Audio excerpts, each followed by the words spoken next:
In Slavic folklore, Baba Yaga is a supernatural being who appears as a deformed and/or ferocious-looking woman. Baba Yaga flies around in a mortar, wields a pestle, and dwells deep in the forest in a hut usually described as standing on chicken legs. Baba Yaga may help or hinder those that encounter or seek her out. She sometimes plays a maternal role, and also has associations with forest wildlife. According to Vladimir Prop's folktale morphology, Baba Yaga commonly appears as either a donor or villain, or may be altogether ambiguous. Andreas Johns identifies Baba Yaga as one of the most memorable and distinctive figures in Slavic European folklore, and observes that she is enigmatic and often exhibits striking ambiguity. Johns summarizes Baba Yaga as a many-faceted figure, capable of inspiring researchers to see her as a cloud, moon, death, winter, snake, bird, pelican or earth goddess, totemic matriarchal ancestress, female initiator, phallic mother, or archetypal image. Etymology. Variations of the name Baba Yaga are found in the languages of the Eastern Slavic peoples. The first element, Baba, is transparently a Babel word, meaning woman, or specifically old woman. The same word is still used for both herd mother and old woman in general in Bulgarian and Serbo-Croatian languages. In modern Russian, the word babushka derives from it, as does the word babcha in Polish, babka in Ukrainian. Baba may also have a pejorative connotation in modern Ukrainian and Russian, both for women as well as for an unmanly, timid, or characterless man. In Polish, the term is considered to be pejorative, meaning vicious or ugly woman. In Czech, both of those meanings apply. Similarly to other kinship terms in Slavic languages, Baba may be employed outside of kinship, potentially as a result of taboo. For example, in variety of Slavic languages and dialects, the word Baba may be applied to various animals, natural phenomena, and objects, such as types of mushrooms or a cake or pear. This function extends to various geographic features. In the Polesia region of Ukraine, the plural baby may refer to an autumn funeral feast. These associations have led to a variety of theories on the figure of Baba Yaga, though the presence of the element Baba may have simply been taken as its primary meaning of grandmother or old woman. The element may appear as a means of glossing the second element Iaga with a familiar component. Additionally, Baba may have also been applied as a means of distinguishing Baba Yaga from a male counterpart. While a variety of etymologies have been proposed for the second element of the name Yaga, it remains far more etymologically problematic, and no clear consensus among scholars has resulted. For example, in the 19th century, Alexander Afanasyev proposed the derivation of Proto-Slavic *os and Sanskrit ahi. This etymology has subsequently been explored by other scholars in the 20th century. Related terms to the second element of the name Yaga appear in various Slavic languages: Serbian and Croatian jezza, Slovenian jezza, Old Czech jezd, modern Czech jezinka, and Polish jedza. The term appears in Old Church Slavonic as jezera jedza. In other Indo-European languages, the element Iaga has been linked to Lithuanian Inkti, and Ingus, Old English Inca, and Old Norseki. Folklore. The first clear reference to Baba Yaga occurs in 1755. Mikhail V.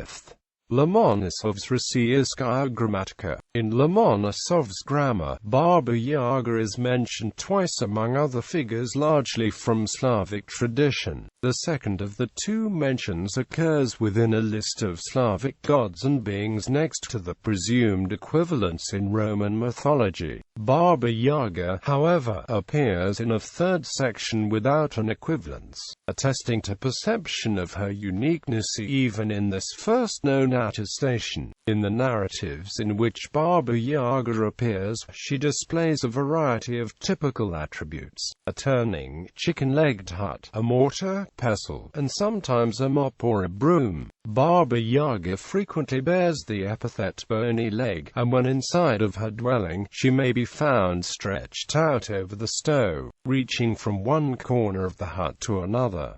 Baba Yaga may sense and mention the Russian scent of those that visit her. Her nose may stick into the ceiling. Particular emphasis may be placed by some narrators on the repulsiveness of her nose or other body parts. In some tales, a trio of Baba Yagas appear as sisters, all sharing the same name. For example, in a version of The Maiden Tsar collected in the 19th century by Alexander Afanasyev, Ivan, a handsome merchant's son, makes his way to the home of one of three Baba Yagas. He journeyed onwards, straight ahead, and finally came to a little hut. It stood in the open field, turning on chicken legs. He entered and found Baba Yaga the bony leg. "Fie, fie," she said, "the Russian smell was never heard of nor caught sight of here, but it has come by itself. Are you here of your own free will or by compulsion, my good youth?" "Largely of my own free will, and twice as much by compulsion." "Do you know, Baba Yaga, where lies the thrice 10th kingdom?" "No, I do not," she said, and told him to go to her second sister. She might know. Ivan walks for some time before encountering a small hut identical to the first. This Baba Yaga makes the same comments and asks the same question as the first, and Ivan asks the same question. This second Baba Yaga does not know either and directs him to the third, but says that if she gets angry with him and wants to devour you, take 3 horns from her and ask her permission to blow them. Blow the first one softly, the second one louder, and third still louder. Ivan thanks her and continues on his journey. After walking for some time, Ivan eventually finds the chicken-legged hut of the youngest of the 3 sisters turning in an open field. This third and youngest of the Baba Yagas makes the same comment about the Russian smell, before running to wet her teeth and consume Ivan. Ivan begs her to give him 3 horns and she does so. The first he blows softly, the second louder, and the third louder yet. This causes birds of all sorts to arrive and swarm the hut. One of the birds is the firebird, which tells him to hop on its back. A Baba Yaga will eat him. He does so, and the Baba Yaga rushes him and grabs the firebird by its tail. The firebird leaves with Ivan, leaving Baba Yaga behind with a fistful of firebird feathers. Related figures and analogues.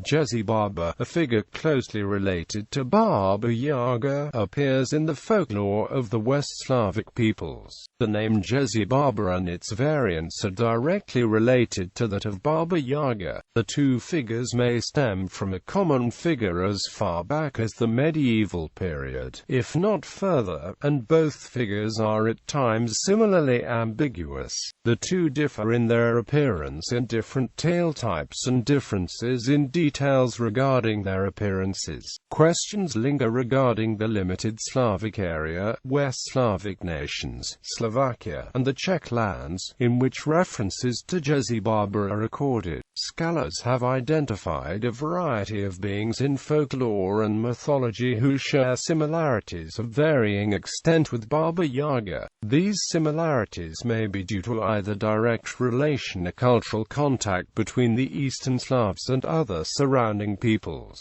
In Eastern Europe, these figures include the Bulgarian Gorska Majka, the Serbian Baba Charisma, Jauždans Uba, Baba Roga, Samska Majka, and the Babice, and the Slovenian Baba Petra. In Romanian folklore, similarities have been identified in several figures, including Muma Pad Uri. In neighboring Germanic Europe, similarities have been observed between the Alpine Percher and Holder Hol in the folklore of central and northern Germany, and the Swiss Klungeri.